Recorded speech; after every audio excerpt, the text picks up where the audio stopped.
Hola, ¿cómo están todos? Espero que todos se encuentren muy bien. Bienvenidos a este capítulo número 30 del libro de Génesis. Si has visto las películas de Harry Potter, seguramente has escuchado hablar de las mandrágoras. Bien, en este capítulo de Génesis también aparece esa planta llamada mandrágora. Y te voy a contar acerca de la creencia popular en el Antiguo Oriente acerca del poder de estas plantas. Pero por sobre todo en este video lo que vamos a ver es un análisis en profundidad de este capítulo y por último, quédate hasta el final porque te voy a mostrar un esquema simple y práctico de este capítulo para que lo puedas recordar. Los capítulos 29 y 31 del libro de Génesis describen dos cosas. Primero, la vida de Jacob lejos de la región de Canaán, en la zona de la tierra de Padán Aram, y en segundo lugar, el cumplimiento de la palabra de Dios, de la multiplicación de la descendencia de Abraham. Ahora sí vamos a ver un análisis versículo por versículo de este capítulo 30. Y lo primero que encontramos es un reproche de Raquel, una de las esposas de Jacob, que le dijo: «Dame hijos, si no me muero», como vemos en el versículo 1. En el capítulo anterior vemos que la situación era inversa. Era Lea, la otra esposa de Jacob, que se sentía despreciada. Dice así, Génesis 29:31. Vio Jehová que Lea era menospreciada y le dio hijos, pero Raquel era estéril. Aquí nuevamente, al igual que en el caso de Sarai, esposa de Abraham, y de Rebeca, la madre de Jacob, aparece esa cuestión de la esterilidad. Así como ellas también, Raquel era estéril. Frente a este planteo, Jacob responde diciendo: ¿soy yo acaso Dios? Jacob instruye y enseña claramente a Raquel aquí que esto no es algo que dependa de él, sino del Señor. Pero tampoco sigue el ejemplo de su padre Isaac, que, como vemos en Génesis 25:21, oró Isaac a Jehová por su mujer, que era estéril, y lo aceptó Jehová, y concibió Rebeca su mujer. Y frente a esta situación, Rebeca decide tomar el mismo camino que anteriormente había tomado también Abraham y Sarai con la esclava egipcia Agar en Génesis capítulo 16, concebir un hijo por medio de la sierva, que era una costumbre también de la antigüedad. Cuando la jefa de la casa era estéril, concebía por medio de sus esclavas. Y esto es lo que vemos aquí. Por eso en el versículo 3 leemos: «He aquí mi sierva Bilha, yo también tendré hijos por medio de ella». Jacob consintió con esta idea, estuvo de acuerdo, y le dio 2 hijos a Raquel por medio de la sierva. Dan, que significa él juzgó, justamente porque Dios ha juzgado esta situación y le dio hijos por medio de su sierva. Y el segundo hijo que le dio fue Neftalí, que Neftalí significa lucha o mi lucha. Vemos como dice ahí: con luchas de Dios he contenido con mi hermana y he vencido. A través de esta disputa entre hermanas por quién tenía más hijos, ya sea a través de ellas o a través de sus esclavas, es que se da el cumplimiento de la palabra de Dios a Abraham, que Abraham tendría muchos hijos. Y vemos aquí en esta parte de la Biblia que esta promesa se está cumpliendo. Y la historia de la multiplicación de la descendencia todavía no terminó. Continúan los siguientes versículos. Y aquí es donde entra nuevamente en escena Lea, quien había sido madre de los 4 primeros hijos de Jacob. Ella ahora también sigue el mismo ejemplo de su hermana. Tendrá hijos por medio de su sierva, es decir, por medio de su esclava, que se llama Zilpa. Como leemos en el versículo 9, tomó a Zilpa su sierva y la dio a Jacob por mujer. Y de esta unión nacieron 2 hijos, Gad, que significa buena suerte, y Aser, que significa feliz. Los nombres aquí son importantes en esta parte porque todos reflejan el estado de ánimo de las esposas de Jacob, o por sobre todo los sentimientos que tenían. Ahora entran en escena aquí las mandrágoras, de las cuales había hablado al principio del video. Dice el texto que Rubén, el hijo más grande de Lea y de Jacob, fue al campo y las trajo a su madre. Y dijo Raquel a Lea: «Te ruego que me des de las mandrágoras de tu hijo». ¿Y qué son las mandrágoras? Las mandrágoras son raíces con cierta apariencia humana. ¿Y por qué Raquel quería tanto las mandrágoras? ¿Había alguna creencia en aquel entonces acerca de esta planta? Y sí, en la antigüedad, entre otras cuestiones, se creía que podían favorecer a la fertilidad. Y posiblemente Raquel deseaba mandrágoras para que le ayudaran a quedar embarazada.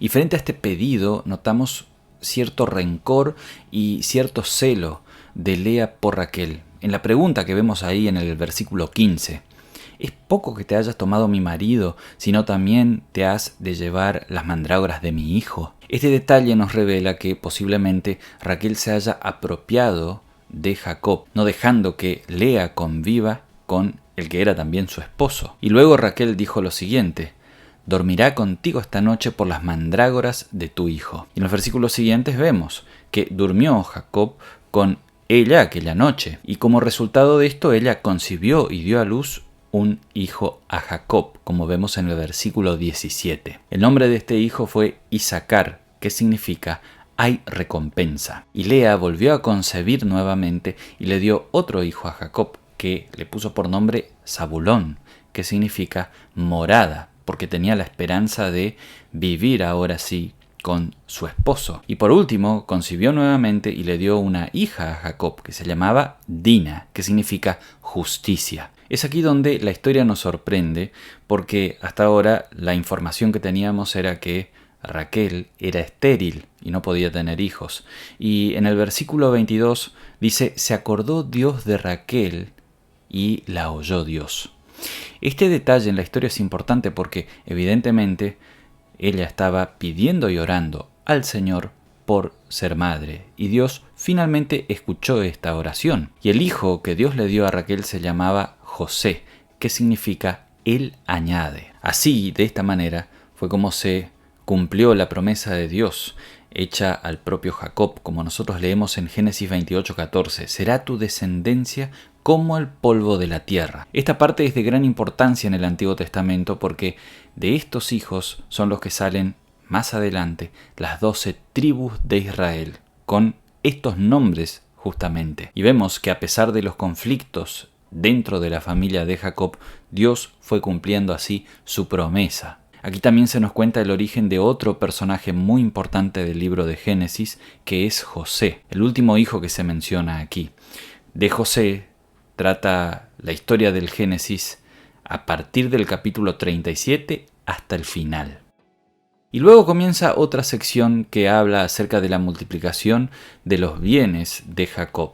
Debemos tener en cuenta que Jacob estaba viviendo ahí en la tierra de Padán Aram. Y en el versículo 26 se nos presenta el deseo de Jacob por querer regresar a su tierra. Jacob dijo lo siguiente a su suegro Labán: dame mis mujeres y mis hijos, por las cuales he servido contigo, y déjame ir. Y ya había cumplido con el tiempo establecido por su suegro a cambio de sus hijas. Ya había trabajado 7 años por Lea y otros 7 por Raquel. Vemos aquí en el versículo 27 y 28 que Labán no lo quiere dejar ir. Y no lo quiere dejar ir por el siguiente motivo. Como vemos ahí en el versículo 27, Labán dice: he experimentado que Jehová me ha bendecido por tu causa.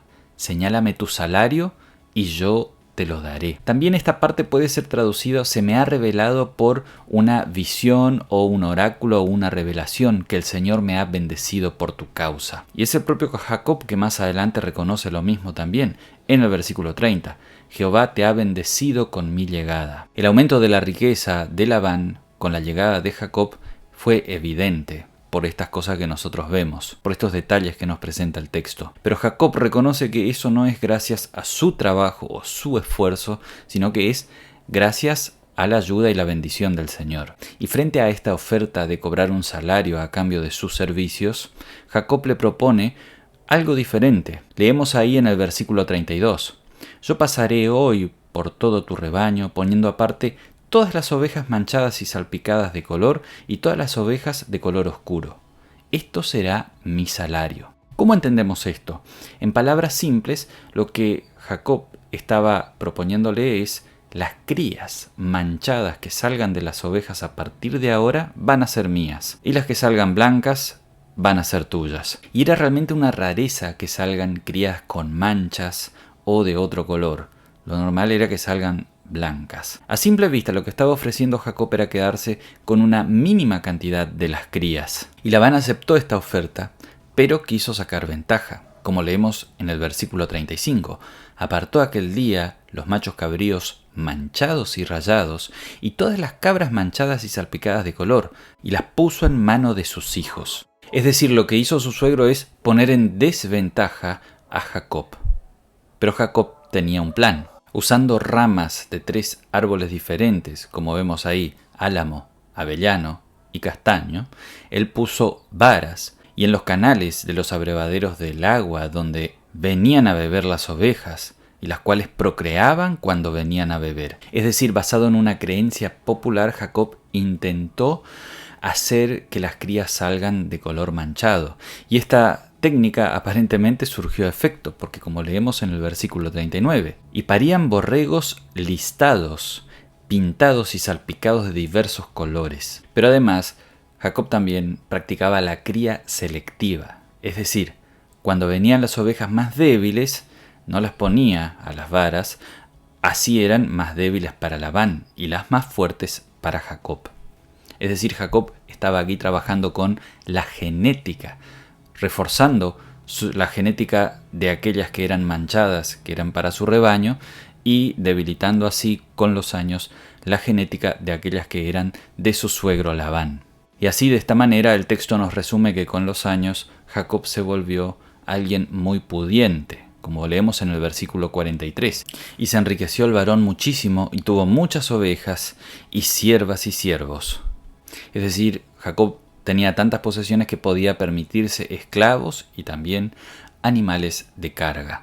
Hasta aquí nosotros podríamos pensar que Jacob se enriqueció por su propia astucia, pero más adelante él mismo reconoce que todo esto es gracias al Señor. Como leemos en el capítulo 31, el Dios de mi padre ha estado conmigo, así quitó Dios el ganado de vuestro padre y me lo dio a mí. Aquí se cumple otra de las promesas que Dios le había dado a Jacob, que era de darle cuidado y protección. De esta manera Dios lo ha no solo cuidado y lo ha bendecido también con un buen pasar en lo material. En este capítulo vemos entonces cómo Dios cumple sus promesas, cómo Dios es fiel. Y de esta manera nosotros aprendemos que Dios no solo ha sido fiel con Jacob, sino que es fiel con cada una de las personas, porque Él es fiel a sus promesas, fiel a su palabra. Así también todas las cosas que promete, especialmente por medio de su propio Hijo, es decir, con nuestro Señor Jesucristo, las cumplirá. Y esas son promesas no solo de un buen pasar, cuidado y protección en este mundo para nosotros, sino que son las promesas de esperanza y vida eterna para todos aquellos que creen en el Señor. Bien, ahora a modo de conclusión quiero compartir con ustedes un esquema que preparé en donde se resume todo este capítulo 30. En el capítulo anterior se nos indica que Jacob se casó con 2 mujeres, con Lea y Raquel, pero amaba a Raquel. Lea se sintió rechazada y el Señor le concedió poder tener hijos, y fue madre de los primeros 4 hijos varones de Jacob: Rubén, Simeón, Leví y Judá. Y el capítulo 30 comienza con el planteo de Raquel: dame hijos si no me muero. Y como ella no podía tener hijos, concibió por medio de su esclava Bilha, a Dan y Neftalí. Lea, la otra esposa, también dio hijos a Jacob por medio de su esclava Silpa. De ahí nacieron Gad y Aser. Luego, a cambio de unas mandrágoras, Raquel dejó que Jacob esté con su hermana Lea por una noche y concibió Lea otro hijo, a Isacar. Más adelante, Lea concibió 2 hijos más, Zabulón y una hija llamada Dina. Finalmente Raquel pudo quedar embarazada y tuvo un hijo al que llamó José. Después que nació José, Jacob quiso volver a la tierra de Canaán.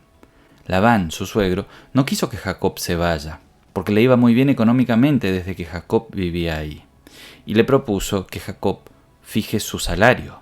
Jacob, en vez de eso, propuso quedarse con las futuras crías manchadas de las ovejas y de los cabritos para sí. Y Labán aceptó esta propuesta. Entonces Jacob cortó ramas de unos árboles, peló las ramas y colocó en los bebederos de su rebaño. Cuando las ovejas parían, salían crías manchadas. Jacob ponía las más robustas frente a las ramas de los árboles. De esta manera mejoró la genética de sus ovejas. Así, con los años, los bienes de Jacob aumentaron considerablemente. Se podría decir que este es el capítulo de la multiplicación. Se multiplicaron los hijos por un lado y también los bienes de Jacob. Muchas gracias por su tiempo, espero que les haya gustado este video y esta explicación. Si te gustó el video, dale un me gusta. Si te quedó alguna duda o tienes algo para consultar, déjalo abajo en los comentarios. Te mando un abrazo grande y que Dios te bendiga.